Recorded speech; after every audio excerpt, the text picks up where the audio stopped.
Now notice what happens when they're about to kiss, right? So I'm standing right in the middle, or I'm squatting down right in the middle, and when they're kissing, I got them kissing.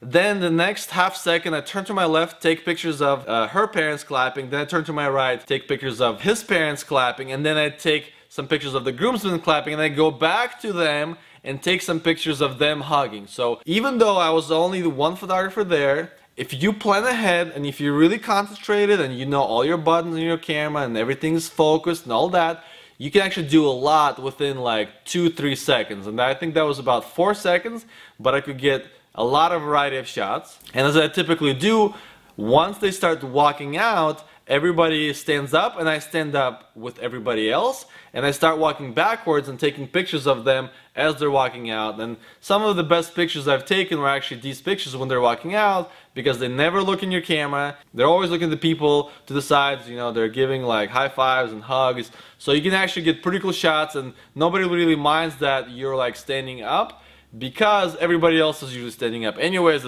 it's more chaotic at the end of the ceremony, and again, nobody really cares, I don't think. For the group photos, what I do is I give my clients a form to fill out, and what they do is they fill out the groups that they want pictures of. So they can say, okay, me and my cousins, or my parents and I, stuff like that. So that way I can hand them that sheet of paper at the day of the wedding, and they can basically check them off as they go. So basically, typically what happens is they give that sheet of paper to a bridesmaid, and the bridesmaid calls people together, and we take group shots. So this way we can get the people together quicker, and I can do those shots much quicker than if I had to look for everybody.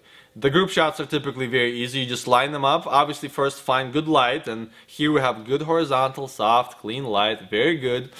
We just line them up, and then somebody tells a joke, or asks them to laugh, or we do something. I mean, I don't work too hard on them, because all I care for is that everybody looks good, they're all smiling, they're all focused, and I typically shoot around 5 to 8 pictures per group, because if somebody looks awkward or they're, you know, blinking, since there's so many of them, the possibility for an error is larger. So I take like 8-10 shots, and that way I can pick one where nobody blinked and they all are smiling fine. And that's why I take so many shots, so I can pick one. Owl. Owl who? I'll ask the questions around here. Now when we do the formals, it starts out the same. I want to get first the safe shots, you know, the easy shots. So it's like, alright, stand over there. And of course, in my head, I'm thinking, okay, where's the light? Okay, light's coming this way. And the situation here again is, the sun is low enough that it's blocked by the hill or the trees in the back. So we're not standing in direct sunlight, so it's soft light. But since the sun's low, it's horizontal. And since it's not harsh, it's clean light. Right? So that we have the perfect situation. So I find that light, I put him where I need to put him, and then we just start out slow. Okay, just kiss or hug, or just something just simple, nothing complicated.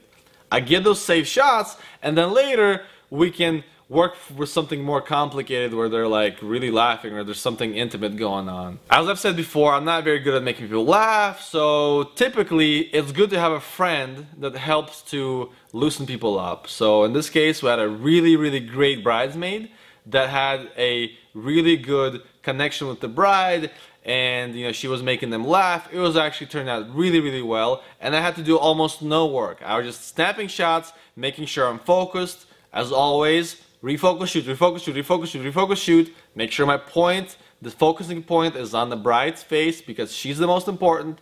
So I was caring mostly about the technical part of it, and I let her do, you know, the social part. She was making them laugh, and of course I, you know, said a little bit of that, a little bit of this. But it wasn't like one of those shoots that I was like trying hard to make them look a certain way, because they felt comfortable, and I had a bridesmaid that was helping me out. I missed that one. I did it! I don't know what's happening. What's going on? Nothing. Nothing. Well, kinda looks like you're Alright, pause. We gotta get over there and continue this thing. and continue this thing. Now this red car, you know, sometimes at weddings you have these accidents, like you didn't plan on it, but something great happened and it made your pictures better. So this is one of them. Somebody came in this really cool red car, and we were like, oh, whose car is that? We should take some pictures by it. So somebody found the guest that brought the car, and we asked him, hey, can you move it over there where the lighting is good? So I told him, put it over there and that spot, because I knew the lighting was better over there. And so he did that, and we took lots of really great images with that car.